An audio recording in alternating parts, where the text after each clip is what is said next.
আমি নিজৰ যেটো আমাৰ দাবী আমি দাবী ততল হৈ আছে।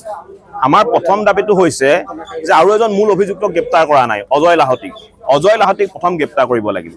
দ্বিতীয় দাবীটো আছিল যে যিসকল বহিৰাগত অনা অসমীয়া ব্যৱসায়িক গোষ্ঠী আছে তেওঁলোকে নিজৰ ভুল স্বীকাৰ কৰি ৰাজহুৱাভাৱে তামোল পাণ লৈ ক্ষমা খুজিব লাগিব। ৩ নম্বৰ দাবীটো আছিল যে শিৱসাগৰত থকা প্ৰতিখন ব্যৱসায়িক প্ৰতিষ্ঠানত ডাঙৰকৈ নামফলকসমূহ অসমীয়া ভাষাত লিখিব লাগিব। ৪ নম্বৰ আমাৰ দাবীটো আছিলে আপোনাৰ আমাৰ যিসমূহ অনা অসমীয়া ব্যৱসায়িক প্ৰতিষ্ঠান আছে এই ব্যৱসায়িক প্ৰতিষ্ঠানসমূহত ৯০% থলুৱা নিবনুৱা যুৱক যুৱতীক নিয়োগ কৰিব লাগিব। আৰু ইয়াৰ লগতে আৰু এটা কথা ক'ব বিচাৰিছো যে 6 মাহ অনুসৰি দৰমহা দিব লাগিব। যিমানবিলাক অনা অসমীয়া ব্যৱসায়িক প্ৰতিষ্ঠান আছে ২-৩ হাজাৰ টকা দৰমহা দি খটাইছে। আমাৰ অসমীয়া যুৱক যুৱতীসকলক তেওঁলোকে 12 ঘণ্টা কামত লগাব, তেওঁলোকে অনা অসমীয়া এচিঙত বহি মলাই খাই থাকিব, এই কথা হ'ব নোৱাৰিব। শিৱসাগৰত থকা অসমত থকা প্ৰতিটো ব্যৱসায়িক প্ৰতিষ্ঠানত যিমানখিনি আমাৰ থলুৱা নিবনুৱা যুৱক যুৱতী নিয়োগ হৈ আছে তেওঁলোকক 6 মাহ অনুসৰি দৰমহা দিব লাগিব।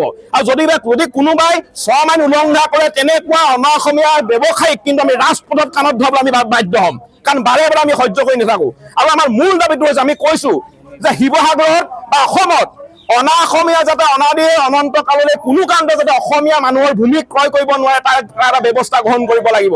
কাৰণ আজিৰ তাৰিখত আপুনি মন কৰিব অসমৰ প্ৰায় সংখ্যক নগৰত কিন্তু ৮০% ভূমি এতিয়া কিন্তু আমাৰ অনা অসমীয়া হাতত। আৰু যাৰ কাৰণে ইতিমধ্যে আমি এখন স্মাৰক পত্ৰ লিখি আনিছো। স্মাৰক পত্ৰখন আমি স্পষ্টভাৱে কৈছো যে অসমীয়া মানুহৰ মাটি আৰু ঘৰ সহিতে অসমীয়া মানুহৰ যিখিনি মাটি অনা অসমীয়া ইতিমধ্যে কিনিছে বা ভৱিষ্যতৰ দিনত যদি কিনিম বুলি ভাবিছে এই মাটিৰ কিনা বেচা পঞ্জীয়ন বিক্ৰী সম্পূৰ্ণৰূপে বন্ধ কৰি দিবৰ কাৰণে চক্ৰ বিষয়াক পঞ্জীয়কক আমাৰ মুখ্যমন্ত্ৰী মহোদয়ে আজি কিন্তু নিৰ্দেশ প্ৰদান কৰিব লাগিব।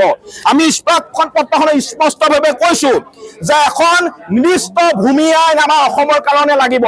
আমাৰ থলুৱা মানুহৰ অসমীয়া মানুহৰ যাতে ভূমি মাটি যাতে সংৰক্ষণ হয়, ভৱিষ্যতৰ দিনত আমি সুৰক্ষিতভাৱে আমি জীয়াই থাকিব পাৰো তাৰ কাৰণে এখন নিৰ্দিষ্ট ভূমি আইন কিন্তু প্ৰণয়ন কৰিব লাগিবই।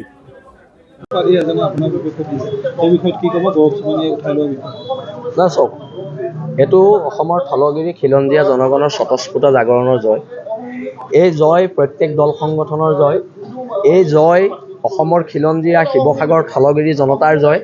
আৰু এইবোৰ গৌৰৱ চুমালীয়া নে কি, এইবোৰ পাৰৰ কলিজা লৈ আমাৰ লগত যুদ্ধ কৰিব আহে। পাৰৰ কলিজা লৈ আমাৰ লগত যুদ্ধ কৰিব আহিলে নহ'বতো। আমি ইয়াত থলগিৰি মানুহ হয়, আমি খিলঞ্জীয়া মানুহ হয়, শৌৰ্য বিজয় মহিয়ান আমি এটা জাতি হয়, 17 বাৰ মোগল পৰাস্ত কৰা আমি এটা জাতি হয়। আৰু আমি আৰু গৌৰৱ চুমালীয়ালে আৰু ভয় কৰিবলৈ আছে। আৰু এতিয়াও মই আজি হিমন্ত বিশ্ব শৰ্মাক এটা প্ৰশ্ন সুধিছোঁ, যদি মই আজি ৰাজস্থানত এজন ৰাজস্থানী মানুহৰ বিৰুদ্ধে FIR দিওঁ, মোক ৰাজস্থান পুলিচে 2টা PSO দিব। এতিয়া আমাক যে ভাবুকি দি থকা হৈছে, আমাৰ PSO কেইটা নাই যে।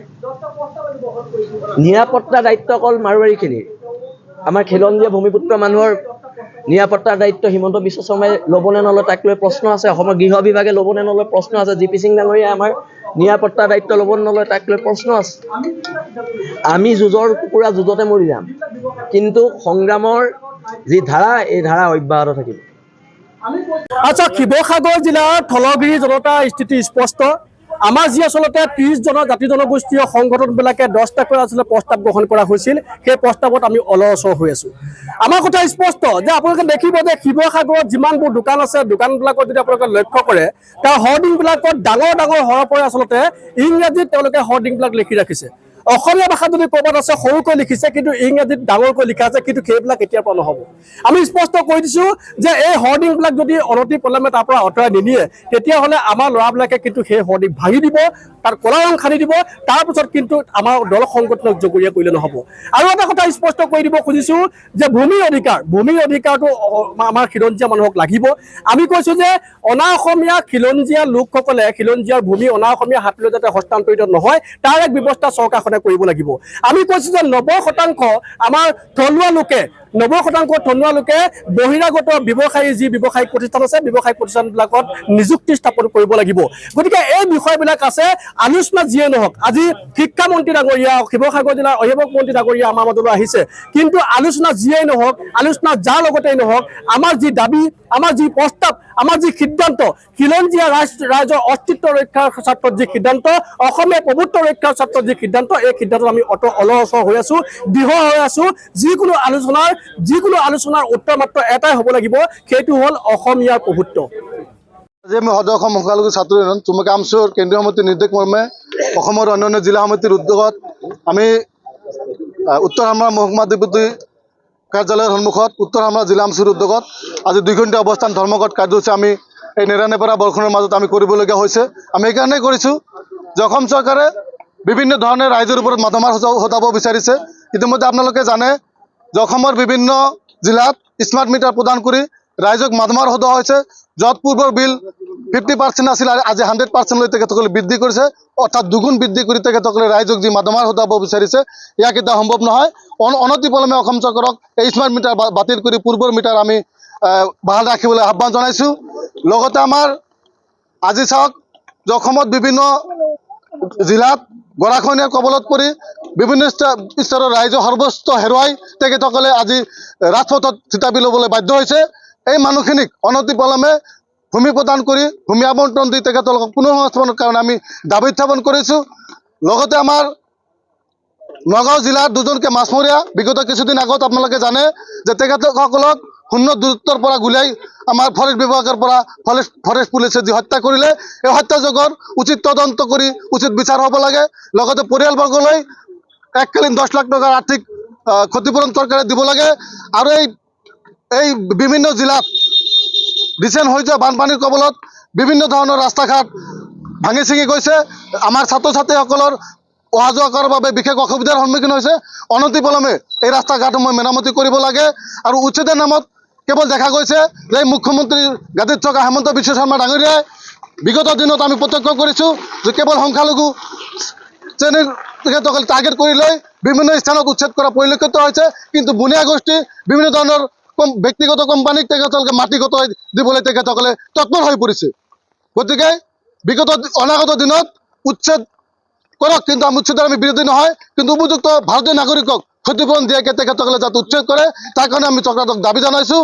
আমি আজি সদৌ অসম সংখ্যালঘু ছাত্ৰ ইউনিয়ন চুমকা আমচুৱে আমি 6টা দাবী সম্বলিত স্মাৰক পত্ৰটো আমি খন্তেক সময়ৰ পিছতেই উত্তৰ হামৰা মহকুমা ডেপুটিৰ জৰিয়তে অসমৰ মাননীয় মুখ্যমন্ত্ৰীলৈ আমি প্ৰেৰণ কৰিম। এইখিনিতে যদি আমাৰ দাবীসমূহ তেখেতসকলে মানি লৈ তেখেতে সমাধান কৰে, যদি নকৰে আমি অনাগত দিনত তীব্ৰতৰভাৱে গোটেই অসমব্যাপী আমি গণতান্ত্ৰিক ভয়ংকৰ আন্দোলন গঢ়ি তুলিবলৈ আমি বাধ্য থাকিম। সৰ্বস্তৰৰ ৰাইজে অনাগত দিনত আমাক সহযোগ কৰিব বুলি ইতিমধ্যে বিভিন্ন স্তৰৰ ৰাইজে আমাক জনাইছে। গতিকে চৰকাৰক আমি এই সমস্যা সমাধান কৰিবলৈ পুনৰবাৰ দাবী উত্থাপন কৰিছোঁ। আজি সদৌ অসম সংখ্যালঘু ছাত্ৰ ইউনিয়ন আমচুৰ কেন্দ্ৰীয় সমিতিৰ নিৰ্দেশ মৰ্মে গোটেই অসমজুৰি বিভিন্ন জিলাত আমাৰ এই 2 ঘণ্টা অৱস্থান ধৰ্মঘট পালন কৰা হৈ আছে।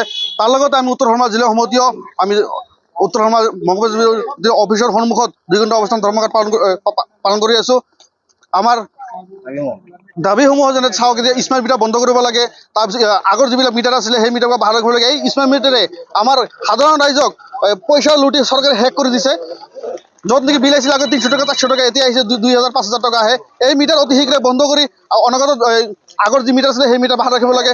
আৰু চাওক নগাঁও জিলাৰ দুজন ভাইককে মাছ মাৰিবলৈ গৈছিলে, সেই মাছ মাৰি যাওঁতে বনকৰ্মীয়ে একদম শূন্য দূৰত্বৰ পৰা গুলীয়াই হত্যা কৰিছে। তেওঁলোকক আমি 10 লাখ টকা চৰকাৰক প্ৰদান কৰিবলৈ অনুৰোধ জনাইছোঁ। আৰু চাওক বানপানীৰ সময়ত আমাৰ এই চৰ অঞ্চলত বিভিন্ন সংখ্যালঘু ৰাইজৰ আপোনাৰ মাটি বাৰী আদি বিভিন্ন বস্তু ক্ষতিগ্ৰস্ত হৈছে। তেওঁলোকক চৰকাৰে বিহিত ব্যৱস্থা গ্ৰহণ কৰিবলৈ আমি দাবী উত্থাপন কৰিছোঁ। এতিয়া চাওক বানপানীৰ সময়ত ৰাস্তা ঘাট বহুত ধৰণে বেয়া হৈছে, সেই ৰাস্তা ঘাট অতি শীঘ্ৰে মেৰামতি কৰিবলৈ অনুৰোধ জনাইছোঁ। অন্যথা যদি এই ৰাস্তা ঘাট মেৰামতি নকৰে আমি অতি শীঘ্ৰেই ইয়াক ভয়াৱহ আন্দোলন গঢ়ি তুলিবলৈ বাধ্য হ'ম। আমচুৰ লগতে ৰাইজৰ সহযোগ বিচাৰিছোঁ। আৰু বাকীখিনি আমাৰ উপদেষ্টা কালি হাজাৰ হাজাৰ যুঁজাৰু অসমীয়া ৰাজপথত নামিছে। দাবী এটাই, খিলঞ্জীয়া মানুহৰ মাটিকণ, খিলঞ্জীয়া মানুহৰ ভাষা, খিলঞ্জীয়া মানুহৰ সংস্কৃতি, খিলঞ্জীয়া মানুহৰ নামঘৰটো যাতে ৰক্ষা হয়, খিলঞ্জীয়া মানুহৰ মাটি ইয়াৰ মাটিখিনি যাতে খিলঞ্জীয়া মানুহৰ হাতত থাকি যায়, সেই দাবীৰে আমি আন্দোলন কৰিছোঁ। এই দাবীকেইটাৰ লগত কোনো ধৰণৰ আপোচ কৰা নহয়।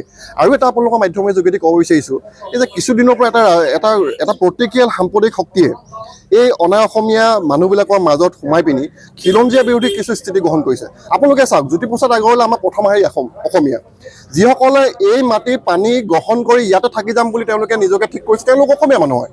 কিন্তু যিসকলে নিজকে আউটছাইডাৰ বুলি ভাবে, তেওঁলোকে নিজকে ৰাজস্থান বা বিহাৰ বা অন্যান্য ৰাজ্যৰ লগত লিংক কৰি থাকে, কিন্তু অসমৰ মাটি বাৰীৰ লগত তেওঁলোক কোনো দায়বদ্ধ নহয়, তেওঁলোকৰ বিৰুদ্ধে আন্দোলন চলিব। আৰু বহিৰাগতৰ অৰ্থনৈতিক অগ্ৰাসনৰ যোগেদি খিলঞ্জীয়া মানুহৰ ৰাজনৈতিক আৰু সাংস্কৃতিক ভৱিষ্যতৰ প্ৰতি কি ধৰণে ভাবুকি আনিছে, এইবিলাক একোটা উদাহৰণ।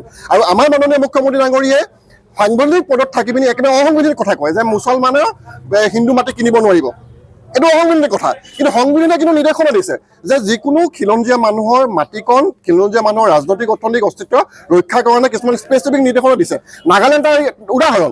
গতিকে নাগালেণ্ডৰ আৰ্হিয়ে 370 ক নং অনুচ্ছেদ অনুসৰি বিশেষ ৰাজ্য মৰ্যাদা প্ৰদান কৰি ইয়াৰ মানুহৰ মাটিকণ যাতে ৰক্ষা হয়, ইয়াৰ মানুহৰ হাততে যাতে ৰাজনৈতিক আৰু সাংস্কৃতিক অস্তিত্ব ৰক্ষা হয়, তাৰ কাৰণে আমি কোনো ধৰণৰ আপোচহীনভাৱে আমি এই আন্দোলন অব্যাহত ৰাখিম।